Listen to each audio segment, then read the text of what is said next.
হাসি আর হাসিম তারা দুই ভাই বোন। হাসি ক্লাস 2-তে পড়ে আর হাসিম পড়ে ক্লাস 7-এ। এই বছর হাসিরা প্রথমবারের মতো কোরবানি দিবে। দুই ভাই বোন মিলে বাবার সাথে গরু কিনতে যাবে। এই নিয়ে তাদের যে কি আনন্দ তা দেখার মতো না। একদিন আচ্ছা ভাই, ঈদ কয় তারিখে তুমি কি জানো? হ্যাঁ, জানবো না কেন? এই তো ঈদ তো 17 তারিখে। কিন্তু কেন রে? না, বাবা না বললো এই বছর বড় একটা গরু কুরবানি দিবে, তাই বলছি। তো কুরবানি দিব তো কি হয়েছে? তোর কি অনেক আনন্দ হচ্ছে কুরবানি দিব বলে? হ্যাঁ, প্রথমবার কুরবানি দেখবো তো, তাই আনন্দ তো হবে। আর আর কি বোন? আর আমি এবার বাবার সাথে গরু কিনতে যাব। বাবা কি তোকে সাথে নিবে নাকি? কেন নিবে না? তোমাকে নিবে আর আমাকে নিবে না? আচ্ছা আচ্ছা, সময় আসুক দেখা যাবে নি। আচ্ছা ভাইয়া, কুরবানি কেন দিতে হয়? আরে বোকা, তুই এটাও জানিস না? আচ্ছা ভাইয়া, তুমি শুধু আমাকে নিয়ে মজা করো। আমাকে যদি কেউ না জানায় তাহলে আমি কি করে জানবো?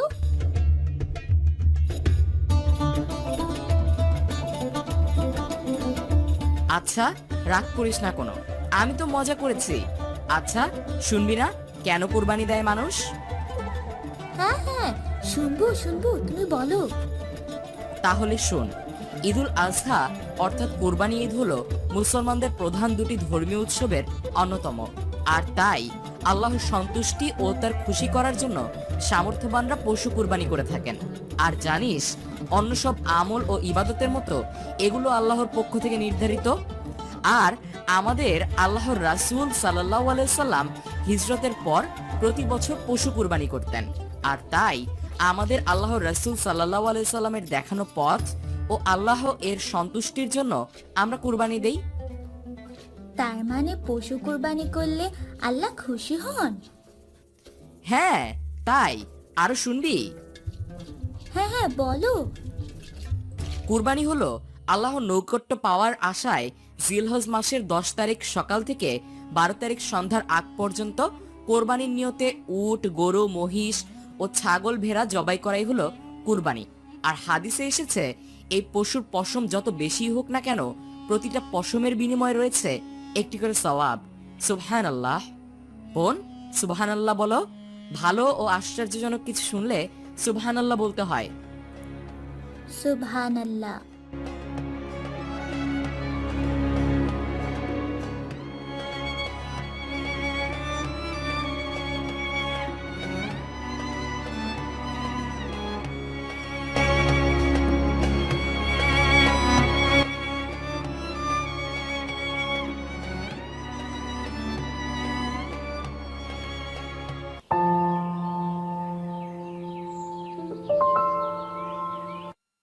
আচ্ছা বাবা, ঈদের তো আর এক সপ্তাহ বাকি আছে, আমরা কবে গরু কিনতে যাব?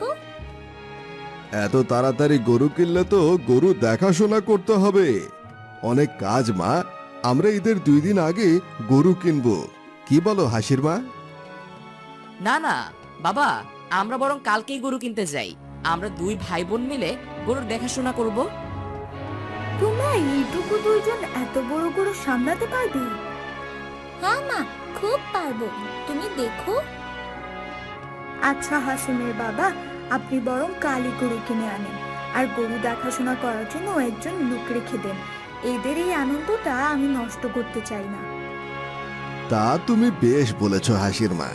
ঠিক আছে ঠিক আছে, সবাই যখন চায় তাহলে আমরা না হয় কালকেই গরু কিনতে যাব। কি বলো বাচ্চারা? ইয়ে, কি মজা কি মজা, কালকে আমরা গরু কিনতে যাব।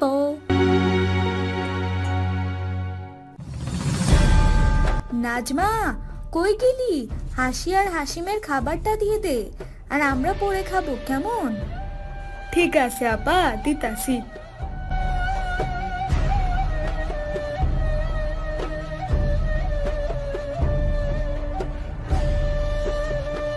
এই হাসি, জানিস কুরবানির গোশত দিয়ে কি করে? এটা কোনো কথা ভাইয়া? গুস্ত দিয়ে আবার কি করে খায়? আচ্ছা ভাইয়া, এত বড় গরু আমরা খেতে পারবো?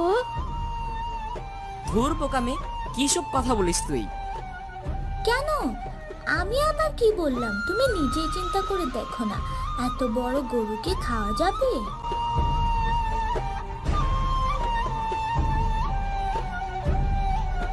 খাবার সময় এত কথা বলতে নেই, চুপচাপ খেতে হয়। তাড়াতাড়ি খাওয়া শেষ করে ঘুমাতে যাও। আচ্ছা, এখন খেয়ে নে, তোকে কাল সকালে বলবো নে কুরবানির গরু কিভাবে খাওয়া যায়।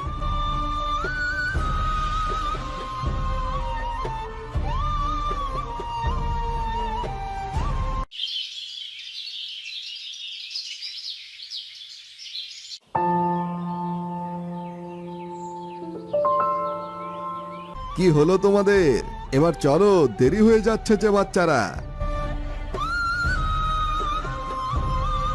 এই তো বাবা, চলো যাই। এই বলে তারা গরু কেনার উদ্দেশ্যে রওনা দেয়।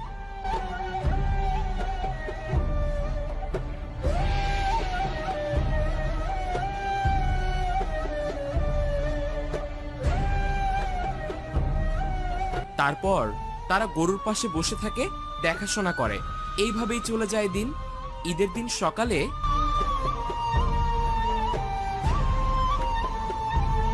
একি বাবা, গরু কুরবানি দেওয়ার আগেই দেখি ঈদগাহ মাঠে চলে যাচ্ছ। না মা, এখন কোরবানি করতে হয় না। ঈদগাহ মাঠে গিয়ে নামাজ পড়ে এসে তারপরে কোরবানি করা হলো উত্তম। ও আচ্ছা, ঠিক আছে বাবা।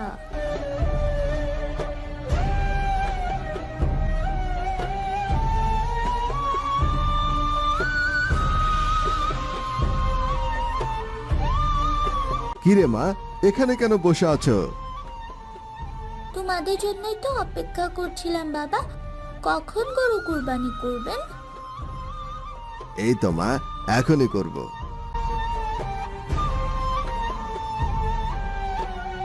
বাবা, হাসি সেদিন আগে জিজ্ঞেস করছিল আমরা এত বড় গরু কিভাবে খাবো।